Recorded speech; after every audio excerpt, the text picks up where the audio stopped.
everyone. This is Harriet Westmore with Women in Public Safety Podcast. This is the podcast where we are celebrated as women who are on the front line as first responders. That could be law enforcement, that could be corrections, that could be any healthcare, social workers, human services, any women that are risking their lives every day to serve the public.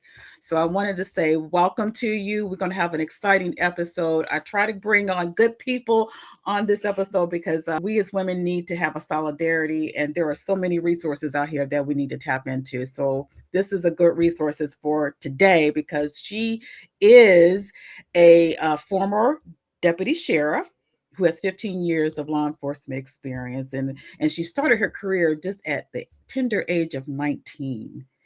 And after that, she began to work undercover with internet crimes against children, and she was on the task force.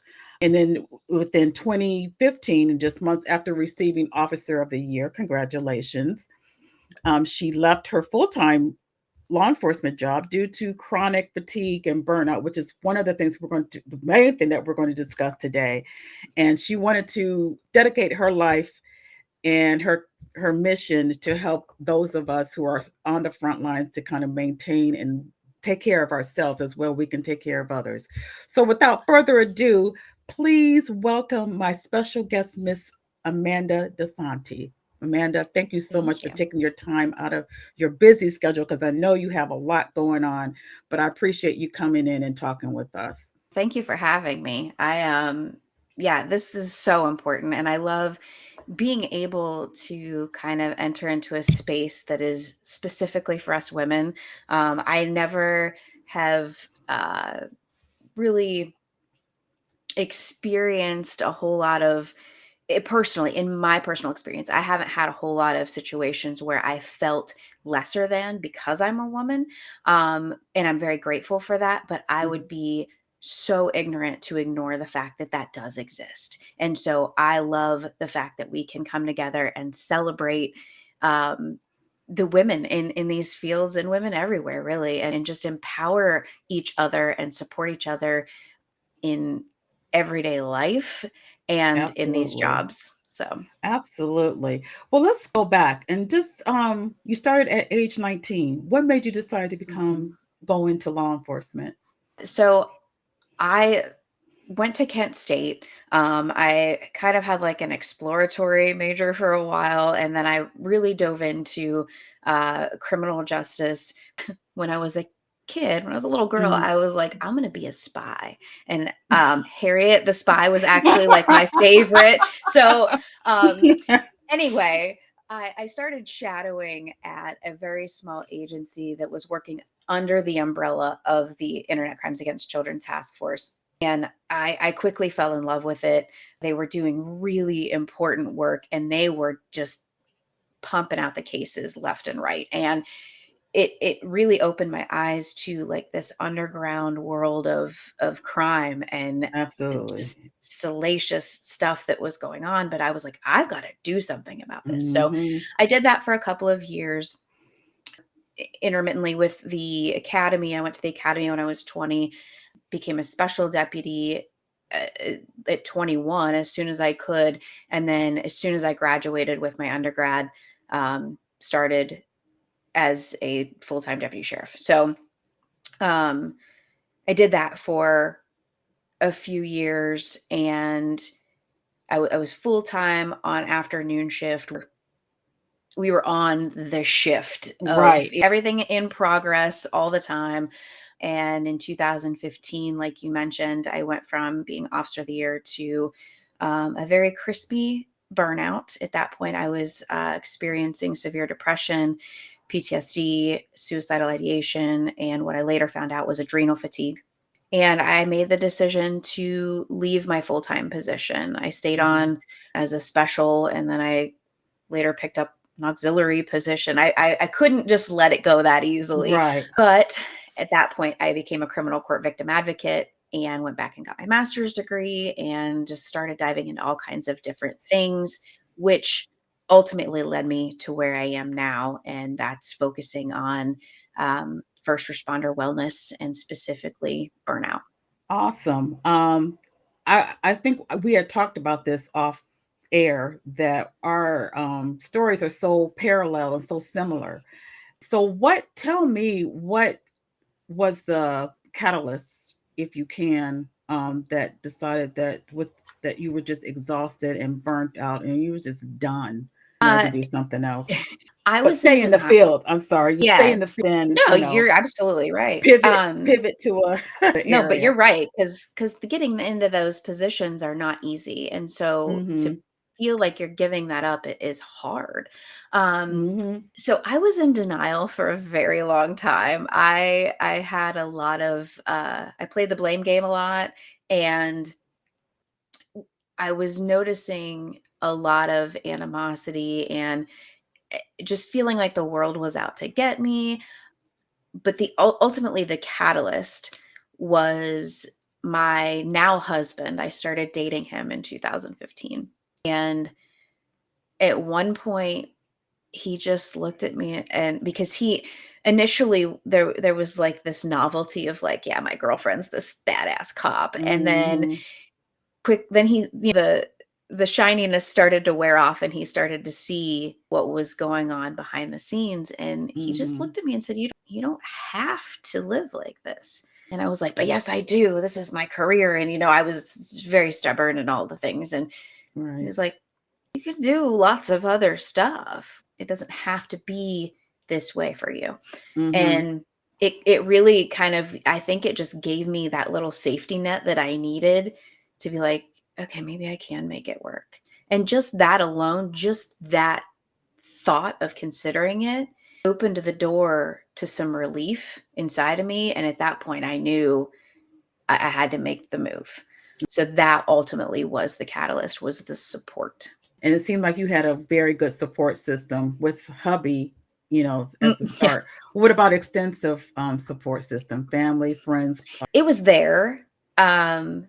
When I went to college, I moved an hour and a half from my hometown. So the Okay. proximity wasn't there. And I would say, looking back, I had a better support system than I realized, because I was hiding so much of my experience and trying to cover it up. And like I said, I was in denial that Mhm. I was not willing or ready to receive the support. So it was there, but I was blocking it out. I was isolating. So it was there. I just didn't utilize it. Right. Gotcha. And a lot of times we don't because we're so, oh, I can do that. Whatever's Mhm. going on, I can get over it. I mean, thank you, but no, thank you. I'm Mhm. tough. This is how I was trained. Yeah. But then, I'm I'm strong, I'm resourceful. hmm I've gotten through everything else in my life, right? right. But the fact is, we don't have to, if we're to the place that we're miserable, we don't have to stay in that place. And the change is what becomes scary. Right. So, with that being said, how did you start taking care of yourself? How did the light bulb came on and said, look, I have to take care of myself. I'm, it's okay to be vulnerable and ask for help. How did you pivot to that point? Yeah. So when I left full-time law enforcement in September of 15, I Hmm. started my new position as an advocate, which was like normal business hours in a safe Hmm. environment in the courthouse, right?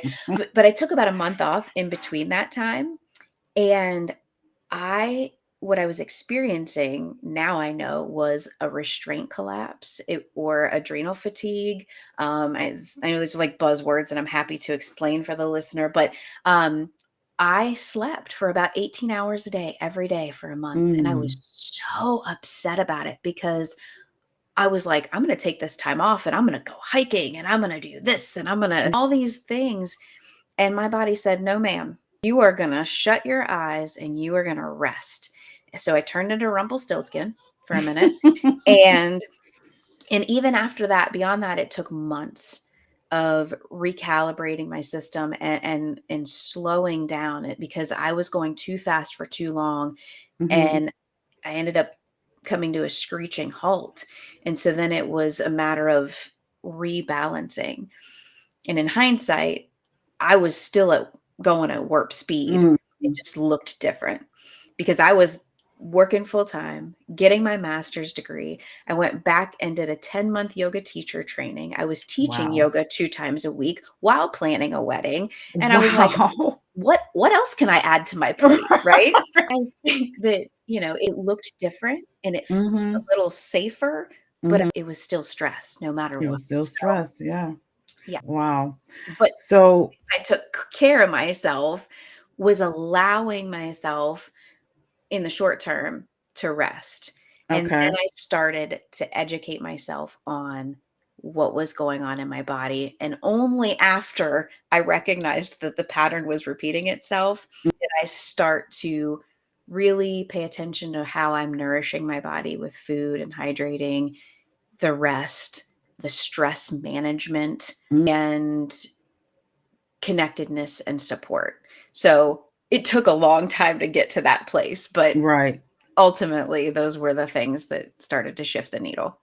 Wow.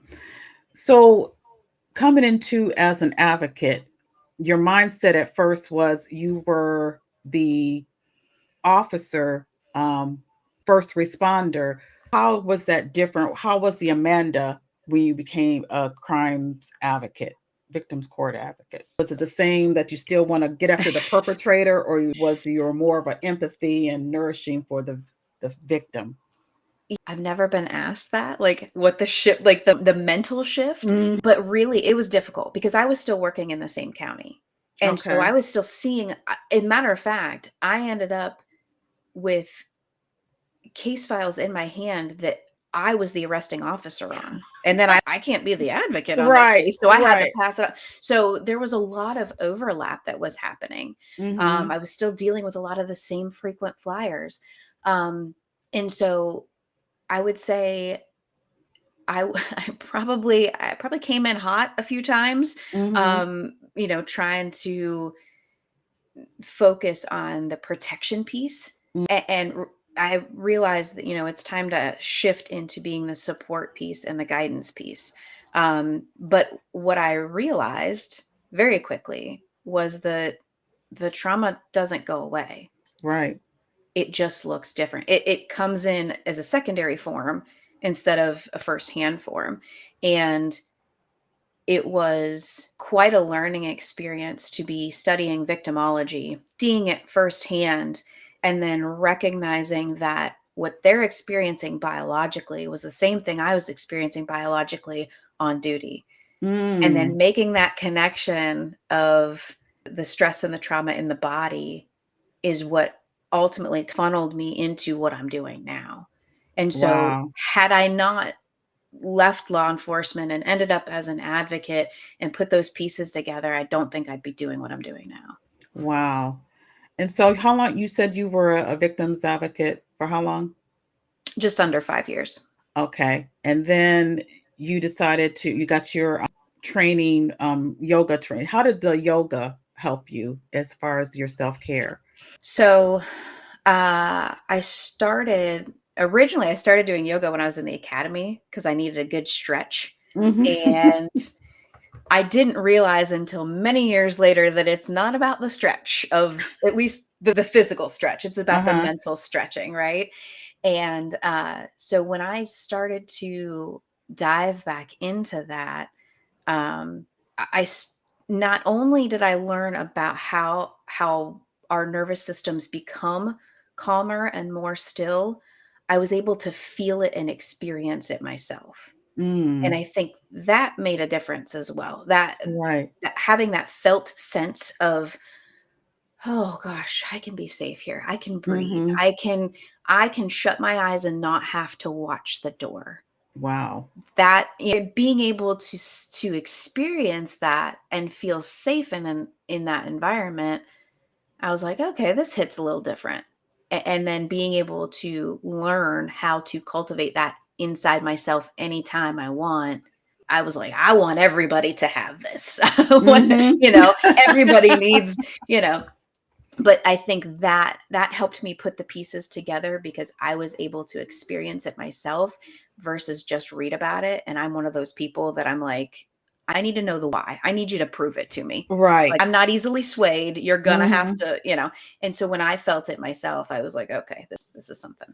And so from there, you decided to get your be a wellness coach specifically for first responders, which is a good. I mean, there is a definite need there, and we're both in the same state for people who didn't disclose, but yes, we're in the same state, and where we are, there's a gap. We can go to EAP, employee assistance program, but that's only Mhm. touching the surface. It's not, what we need. We need more resources. So tell us Mhm. what about what you um, discovered and how you're fulfilling that gap. Yeah. Well, and I will say our state is very progressive as far as the things that we have at the state level, and there's a lot of nonprofits and stuff, but I Mm-hmm. think people are hesitant to reach out because you got to sign up, and then there's other people and it's group stuff, like Right, other people might see me, right? right. But what I do, so I coach individuals um all over the country. So I do Zoom and all of that. And then I train at agencies. I do pieces like on trauma and self-care through CIT.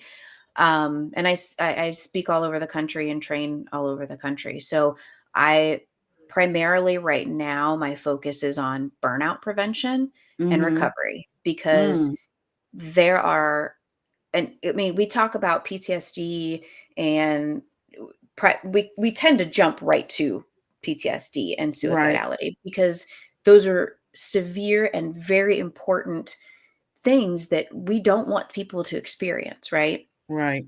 Um, and I never want to minimize that because I experienced both of those things, right? Mm, But there are far more people struggling with generalized anxiety disorder and depression, and far more experiencing burnout, and they mm-hmm. don't know what to do with it, and we've normalized it. Well, this is the job. We're Right. exhausted and overworked and underpaid, and we're cynical, and we don't feel like we make a difference, and that's the job. And Exactly. that's that's that is that's not part of the job. That's a symptom of burnout. Things. Exactly. And so it's really important that we start to acknowledge that and open our eyes that it doesn't have to be that way. We can take measures, we can do things to mitigate all of those other byproducts and actually get fulfillment out of our jobs. Because, I mean, everybody's struggling with recruitment and retention. And Exactly. Yes. there's so many people that don't wanna leave the job, but they feel like they don't have any other choice, and so Mhm. I wanna give them choice. You said a word there because it kind of makes me chuckle because never in my years of working for the state that is gotten as far as retention and hiring is got so bad in the uh, department that we work in that they're actually putting out we're hiring signs on the Mm, premises. Yeah, that's how desperate the state is because and it's people are leaving, people are taking early retirement, they're just burnt out, like you said. And I think and I want the public to understand that you said another word, and that's cynical. People who work in law enforcement are cynical, that we have a dark sense of humor and everything. It's not that we're not um sympathetic or empathetic. That's kind of how we cope with the everyday stuff that we see. We see stuff that maybe, a lot of people don't see. The normal people, I don't want to say normal, but the average, non-public safety. right, non-public safety people, society don't see. Mhm, And, it does cause, we carry that, we call it secondary vicarious trauma, secondary trauma, because you internalize it. And sometimes the only way we can deal with it, whether it's good or bad, and it's, is have a sick sense of humor about it or be cynical about, things. And like you said, when it comes to that point, we need to come take a step back and say, wait a minute. So the top researchers on burnout in the world, they've been researching for over 40 years at UC Berkeley, and I can't recall. So Christina Maslach and Dr. Michael Leader have been researching, and Susan Jackson. I don't want to leave her out, but they've been researching burnout for over 40 years, and they created the Maslach Burnout Inventory. And there's 3 components to burnout per their standards, and it's Mhm. recognized by the World Health Organization. The first one is physical, mental, emotional exhaustion. Okay. Mhm.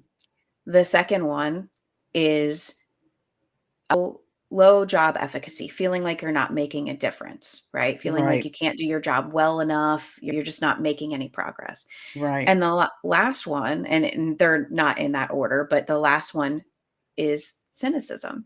And it's not necessarily like a compassion fatigue like we like to think about it. Mhm. It's actually a physical, or I'm sorry, psychological distancing.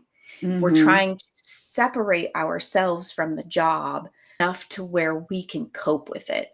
And so it's kind of like they actually refer to it as depersonalization. So we, in a sense, dehumanize ourselves a little bit. We fragment our own selves, and then we look at the situation and go, yeah, I don't like that. That's not me. That's not, Right. and we push it. We're psychologically pushing it away. Mhm. That's what the cynicism piece is. And those 3 things are their individual identifiers to burnout. And I can tell you that most of the first responders I know are experiencing all 3. And that's not to say that they all are, because there are Mhm. some that just love their jobs and they show up every day with a smile on their face, and I'm like, good on you. Right. Um, but the vast majority are experiencing these things, and like I said, they just become so normalized that we don't even recognize them anymore. Right. It's just woven into everyday life. Absolutely. So what are you offering to those of us who need, that support? What's you're a coach, you do one-on-one coaching, any other resources that we could be looking for? Yes, I have an app. It's free. It's called Lifesaver Academy. And there's a lot of free resources on there very soon. So we're talking fall of 2024. I'm going to be starting a group coaching membership where people will be able to come in. They'll hear me do a private coaching piece, and then there'll be like laser seat coaching, and people will be able to submit questions ahead of time, but it's all encapsulated in this private group. And I'm in the final stages of my book, so hopefully that'll be out by the end of 2024. So I'm hoping. Yay, so exciting. So can people reach out to you? You have a website? Yes, it's akdozani.com. It's Okay. akdozanti.com. I'll have it in the show notes for the audio listeners on podcasting. So, um, what's for the future? You already told us what's coming up. What's for the Yeah. future for you as Amanda? Oh gosh. For me, without all of the titles and whatnot, day to day, I am just, I don't want to say just, I am a wife and a mom of 2. I'm entering my soccer mom era this fall. I'm a human to 2 boxers, and we moved a year ago, the day before I had my second son. So we're still settling into our Wow. place. But so truly, the future for me is hopefully more balance, because I have this tendency, I have this pattern that I know about, to just pile on so much stuff. Mhm. And so I want to be intentional about initiating more stillness into my life and just being in the moment and not missing a thing, because I'm going to get choked up. I don't want to look back on my life and say, I don't remember because I was busy working. Um, Absolutely. I have That's many right. years of good work that I know I put in, that Mhm. are a blur. I've forgotten more calls than I remember, you know, as a deputy. And that might be a good thing, but Mhm. I'm growing as our little family is growing. I don't ever want to look back and think that I missed out. So That is so important, especially, now the way society, um, life, you have to live it. You have to enjoy our family. Um, Tomorrow is not promised. We that old saying, "Tomorrow is not promised," and it isn't. mhm. So, Yeah. just take care of yourself, do your self-care, reach out to resources as Amanda, aka Desanti.com. I will make sure I have all her information so um, people can reach out to her. And you're doing such a wonderful work, and we are so appreciative of you and those who have. We've connected, just so people understand. We connected through LinkedIn, I believe. I think so. And because I wanted to create a Facebook page for women like us, and because I'm burned out, to be honest. I'm just I'm just testifying. I'm burned out, and I'm sure there was a lot of uh, female who are in these types of field are the same way, and we don't want to go to. There's resources out there. I'm not saying that it's not, and I'm not saying that it's not helpful, but I wanted to do more than just going to our employee departmental employee, Yeah. because honestly, you may want to disclose, or there's things that you might are going through that you might be afraid to disclose because of it may get back to the captain, it may get back to your colleagues or whatever. But I know HIPAA by law they're not supposed to, but I don't know. I maybe it's just that training. I have to watch my surroundings. Well, no, and I hear you, and I will say I'm a big proponent for therapy and mental health counseling.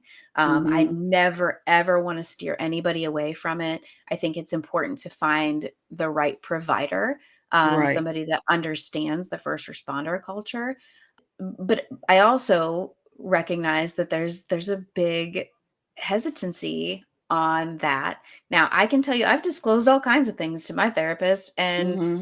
it didn't go anywhere, but Hmm. wasn't in law enforcement at the time either. So, Hmm. but I I never want to sway people away from therapy, but I want them to know that there are a lot of other great resources. And Absolutely. something that I have done with my clients is if they're coming to me because they don't want to go to therapy, and I'm not a clinician, I just want to make Hmm. that clear. Hmm. Um, what I find is that I get them to a place and we work our way up to them being willing and ready. Hmm. And then they go work with a therapist, and then they can do EMDR and all kinds of other things.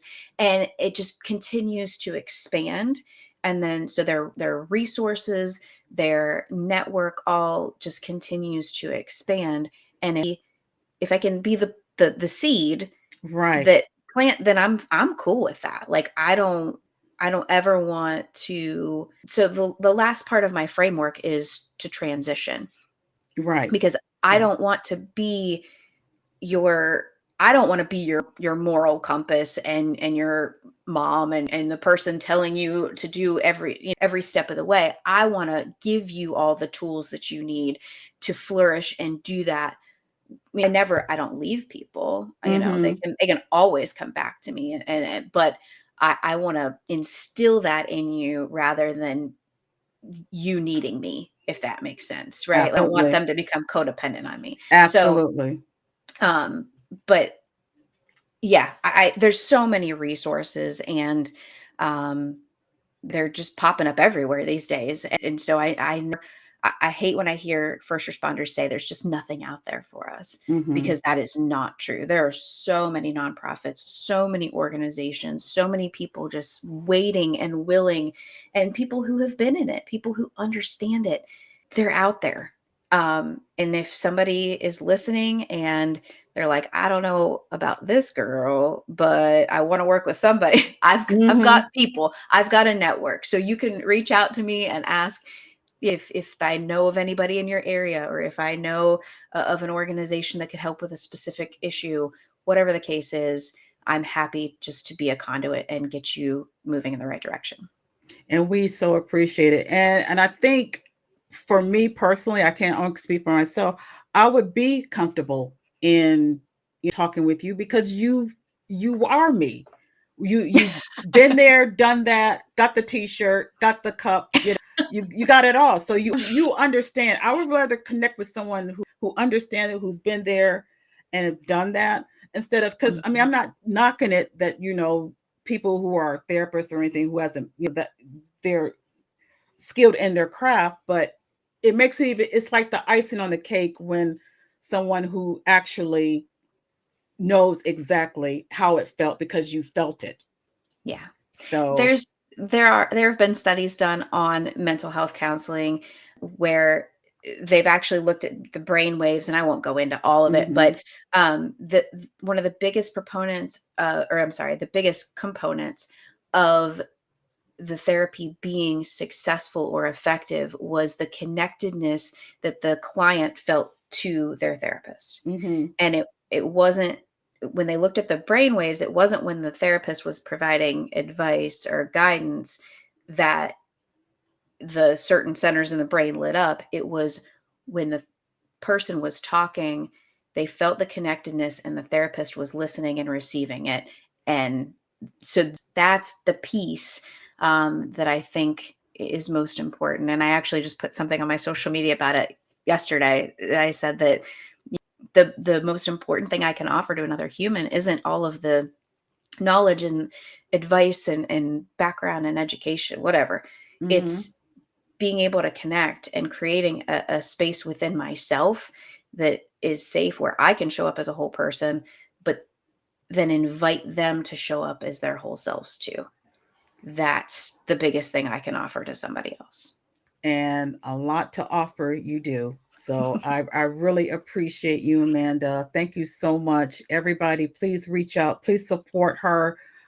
Like you said, if she may not have the answer, she may know someone. She's very well connected. I can, tell you that she is connected.